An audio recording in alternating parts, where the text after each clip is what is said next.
friend, you are welcome to join with me, Olivia Robertson, in the mystical awakening of Virgo and Dana. Know that in our highest spirits we are awakened into star consciousness.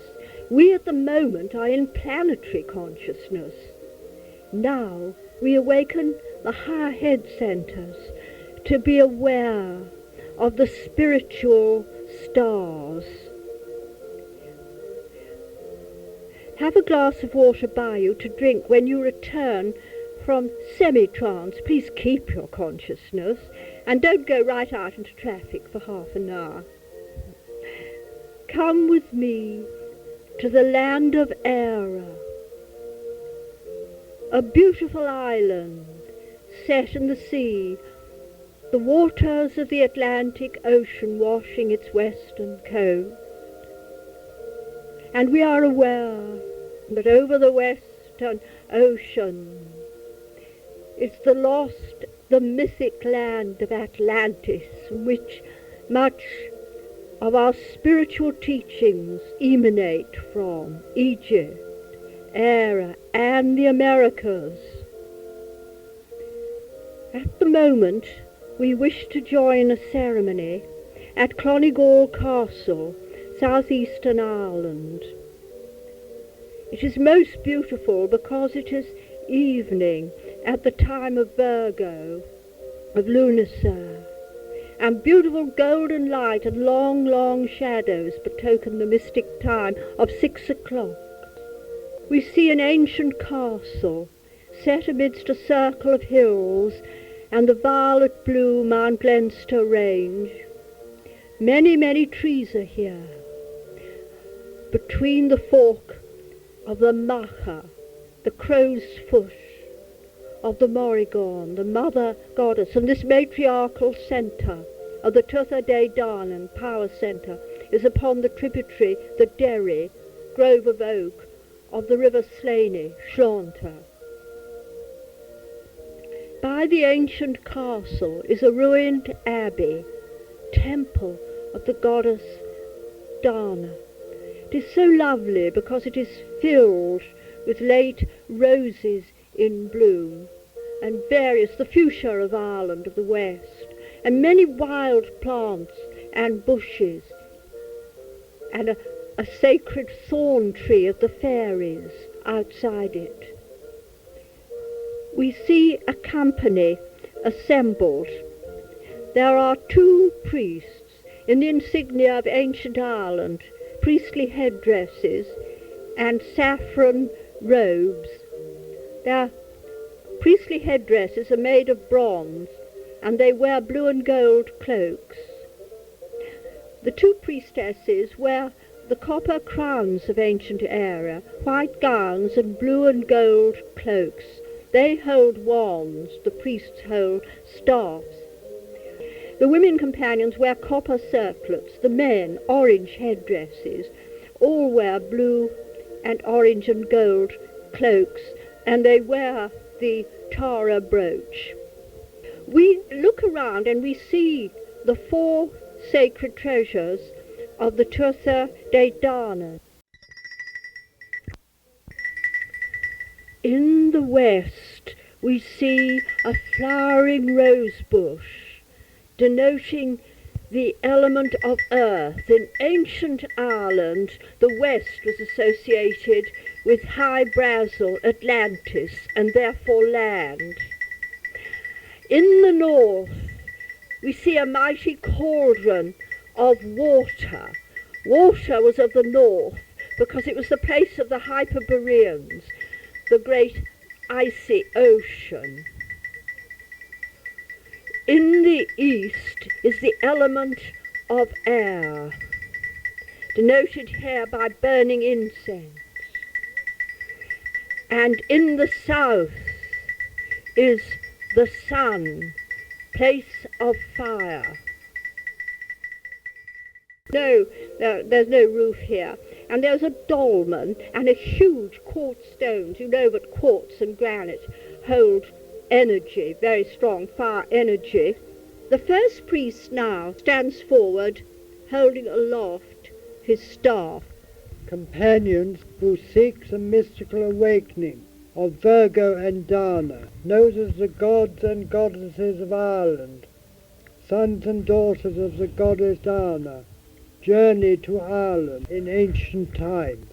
Among these deities were the goddesses Brigid, the poetess, Morgan, the enchantress, Aramid, the healer, Babe, bestower of abundance, Flachta, the druidess, and Era, the generous. The gods had amongst them Manannan of the sea, Angus, bringer of love, Horbury, the poet, Earbonil, the prophet, Guvnu, the great smith, and Lukna, maker of the roller. The wheel of Manannan. Hear of their descent, as recorded in the lower Kabbalah Aaron. They came without vessel or bark, in dark clouds over the air by the might of Druidry. For 3 days and 3 nights they caused a fog to be over the face of the sun, but they were expert in pagan wizardry and learned in prophecy and magic. For my friend, know that to the greater ones the earth is transparent, and to the great sages, such as A.E. Bard of Era, the golden ones still exist. They can descend into their golden palaces within the inner sun of the earth and ascend to their spiritual starry palaces in the sky. Therefore we do well to honour the Tuatha De Danann. Now we see the first priestess approaching the west, place of the setting sun, where we see a turret of the castle, and in the distance we know of the standing, singing stones. She offers smoking incense in the west, place here of the earth. The second priestess speaks. Hearken to the voice of the goddess Dana, speaking to the god Nur, as recorded by the Bard of Era, Aeon, A.E. I am the tender voice calling away, whispering between the beatings of the heart, and inaccessible in dewy eyes I dwell, and all unkissed on lovely lips, lingering between white breasts in violet, and fleeting ever from the passionate touch. I shine afar, till men may not divine whether it is the stars or the beloved they follow with rapt spirit. And I weave my spells at evening, folding with dim caress aerial arms and twilight drooping hair, the lonely wanderer by wood or shore, till, filled with some past tenderness, he yields, feeling in dreams for the dear mother heart he knew ere he forsook the starry way, and clings there, pillowed far above the smoke and the dim murmur from the dunes of men. For a few moments we ponder upon this. Let us ponder upon the mystery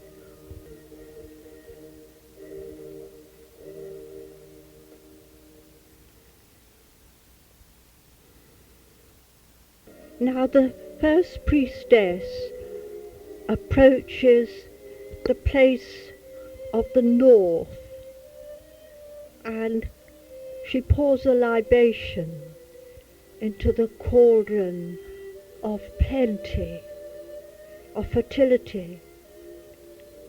And now she goes around the whole company, making a circle upon each brow, declaring these words: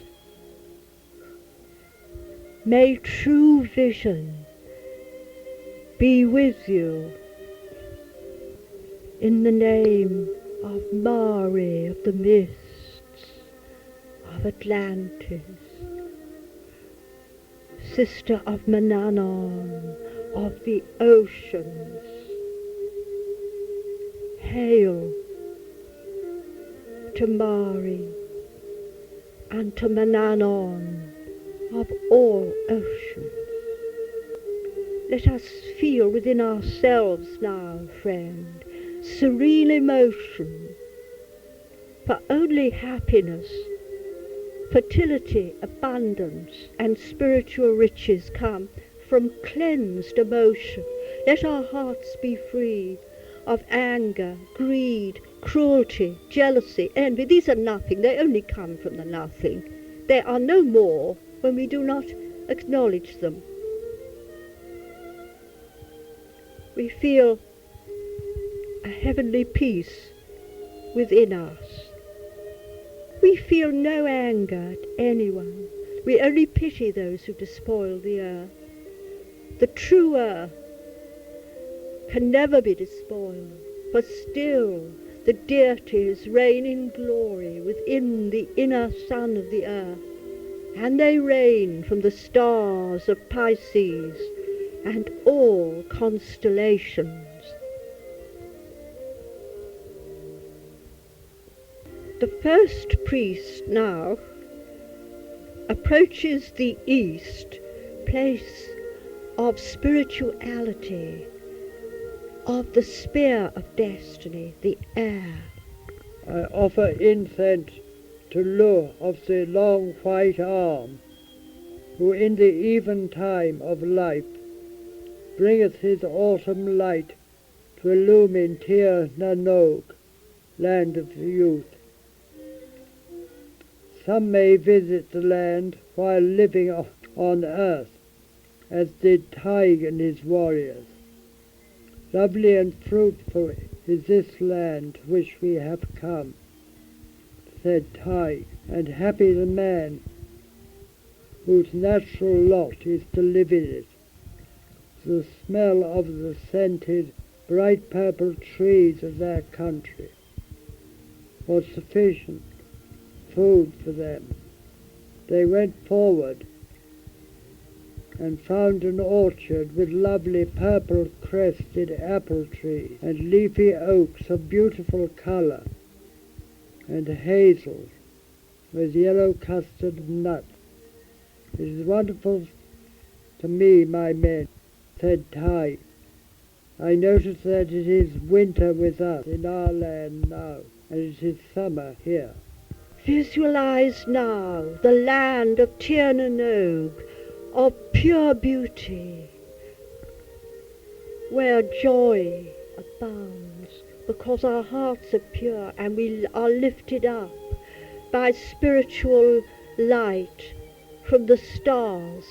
For our next step from planetary consciousness is star consciousness. We now experience the mystical illumination of Pisces. However, we need to carry on the work of the deities according each to our own gifts. So now the second priest holds aloft the sword of Lu in the place of the south, place of fire. The second priestess approaches the west and invokes the god Manannan Maclear. I invoke the god of Atlantis, Manannan Maclear. May the ancient wisdom, through our understanding, bring in the new age of Aquarius. Friends, it is now necessary to blend all these radiations. Let us join the companions in their dance.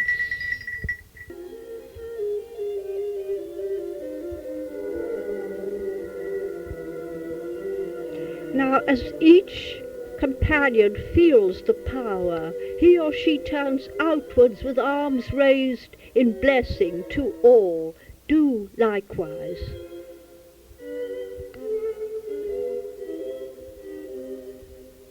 As you dance, feel power through you, beautiful radiations of rainbow colors, perfect balance in you of love and truth, beauty and goodness. Power from the earth, power from the stars. Virgo and Dana are united as we invoke the power of the constellation of Virgo. Virgo of abundance, come to us.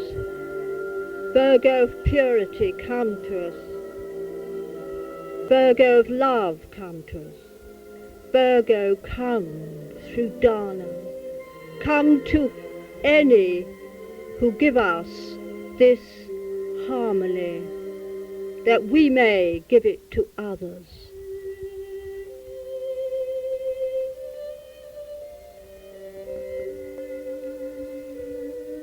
But now, the second priestess announces a strange intention.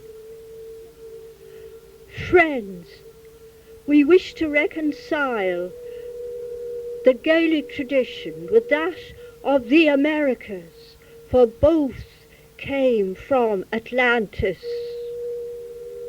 And the procession now is wending its way out of our lovely flowery temple of Dana, round the ancient grey castle, and down an avenue of oak trees. Where are we going? Not the safe northeast that we're used to. We're going to the southwest, where standeth Mount Leinster and the Violet Mountains, where the Slaney meets the Derry, and where there have been strange rumours about the Clonigall Triangle, electromagnetic effects. People see things we call UFOs. Where are we going? We do not go far. We go down this avenue and we take a sharp turn to the right. We notice the procession are bringing little bells with them. They move up now, a laneway rising, and lime trees are planted here. And we look, suddenly we're in the element of air. We're risen right up. We see a beautiful panorama of the blue mountains with the cold, pale yellow light of the evening sky. The hills are violet and the patchwork of fields are orange of harvest and yellow and soft yellowy green, and a beautiful field which is dotted with cattle drops down, and on a further field we glimpse sheep. Where are we going? We arrive at the strangest building you or I have ever seen. It's 80 foot by 80 foot, rising 30 feet, with a domed silvery roof on each side, with an open space in the middle. The companions form the path of the sun in total silence round this building, and they then disappear inside. Let's follow them. When we enter, we gasp. What is concealed is a giant barn outside. It's something that looks from the 22nd century. These are standing stones, not like Stonehenge or Avebury. They're like nothing we've ever seen. There are 4 mighty gateways formed by 8 stones, exactly at the 4 compasses. And we are told these come from Normandy, granite. Then we see 8 more slates, and it looks all the world as if some strange entities could materialize on them. They are made from Cumbrian slate. But strangest of all are 8 stones made of Kilkenny marble, formed again in twos around a great central space open to the sky. There's a strange window all the way round to which we cannot see.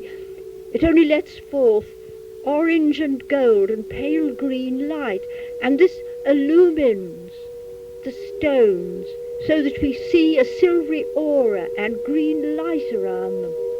The company, still speaking no word, makes a threefold circuit round these stones, so there are four in all.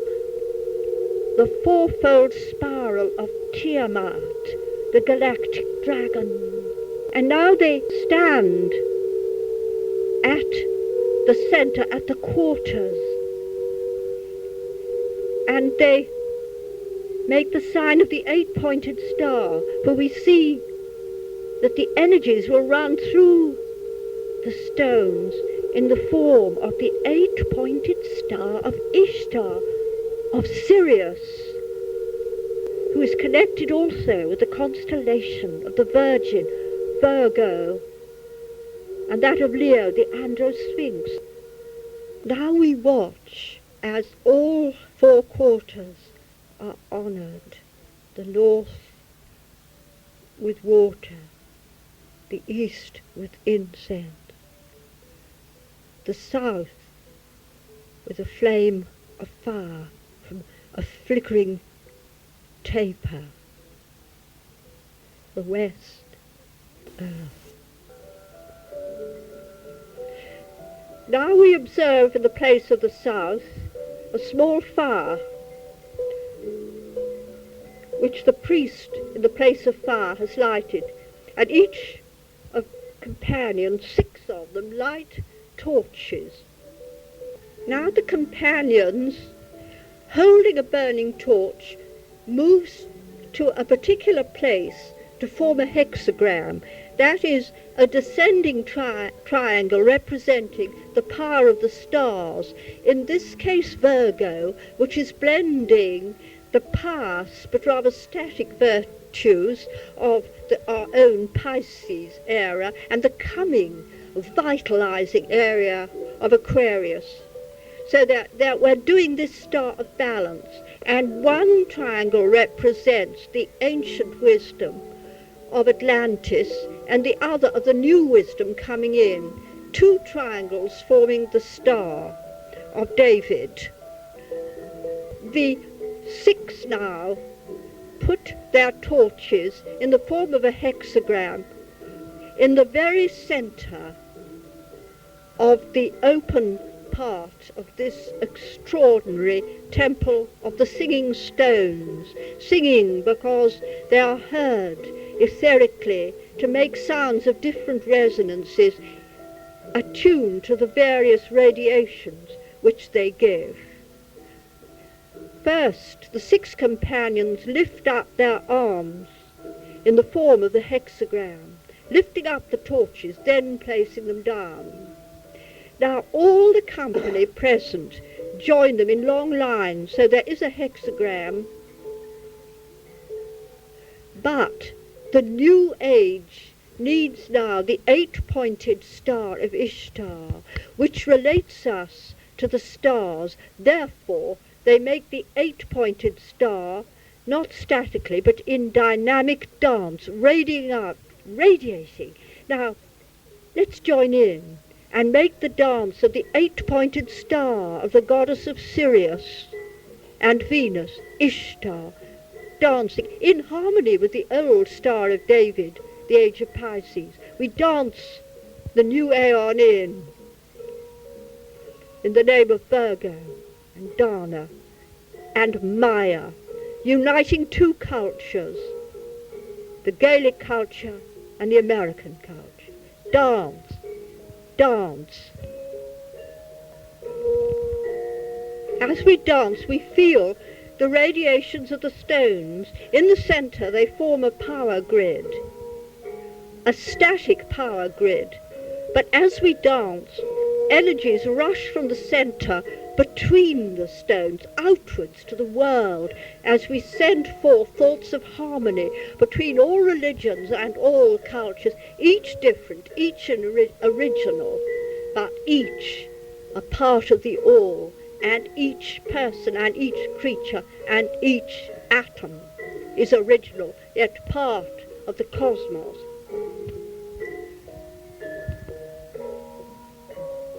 Round and round the stones now we dance, forming a spiral pattern of intricate beauty, using both arm movements and steps of various kinds as we are inspired to do. As you dance, you begin to feel the energies of the stones, which are very powerful, like electricity, pure, stellar power here on earth. So we see how we had to ground ourselves first in the earthly temple of Dana and Virgo. This is Aquarian, this is extraterrestrial, this is starry, this is Virgo, this is Sirius, nigh unto Virgo. Hear now the vision of the goddess Maya, told by Olivia. I saw with amazement a goddess, and her body was made with crystallized copper light. I have seen beings made of crystallized gold and silver, but this was copper. She sat, I've never seen anyone like that in feature. She sat cross-legged, and her face was turned over her right shoulder. Later I've seen pictures of Mayan people, and she had exactly that profile. Her hair was raven-coloured and hung behind. She was a mighty being of glory. From the stars, we give thanks now. All the other companions give their testimony, and we notice that the goddess, and indeed the God, comes to all cultures and races. The priestess, first priestess, now displays a star map of Virgo. The company now all meditate on Virgo and on Dana, and realize that all over the world people see the stars and have their stories about the constellations, but these are no mere stories. They have been entrusted to the common people of the earth in myth. Let us meditate what this means, our own sun sign, the stars, to us, and feel them within ourselves as silvery glowing and vision of the inner eye.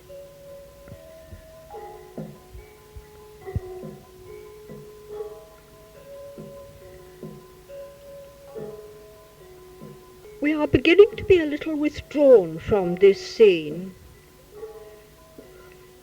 We watch the priesthood lift up their hands and give thanks to Virgo and to Maya. They send forth blessing to all. And we watch them now rather dreamily as they put out the fire and their fires and unwind their circle, moving now the path of the moon from right to left, and the sky is flushed over with coming evening. And they move the final coil outside this strange temple, and those within our eyes see mighty radiations from the star of Ishtar pour forth over the whole of this valley. The procession slowly wends its way now out, and we know that in the castle they will share blessed grains and fruit. A meal will be shared. I don't think you and I will actually eat this meal unless we do so astrally, because you're coming back with me now. Rise up, look down. The valley is shrouded with mist, the mists of evening, and Ireland fades.